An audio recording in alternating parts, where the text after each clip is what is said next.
Welcome to another video from DIY Daily. Just put a short video together today, just showing you how to reset the service light on this 2019 Mitsubishi L200. And it's quite a straightforward reset.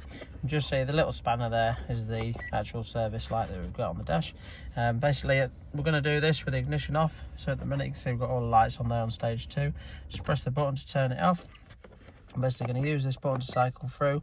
It does need to be done in 2 stages. I'll just show you, we've got this one with the miles next to it, then we've got another one which hasn't got the miles on it. That's for the date, that's all. So if we just cycle back to the first one, once you're on there, press and hold the button, the light will start flashing.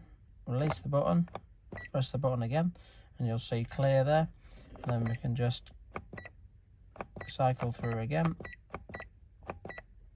And then you've got your month one there. Should actually, looks like it's actually done that in one go, yeah. So that's reset. That's actually reset it again. You can do it a couple of times and it'll alter the date on there you want to do it. It's actually set to 36 months now. So I'll just run through that after and it'll reset back to 24. But the mileage on there is 18,900 now. So we can just see now, if we just go back to the other stage there, strike that up, the service light's out. Hope the video helped. If it did, give it a quick thumbs up and subscribe to the channel. Thanks for watching, and we'll see you next time.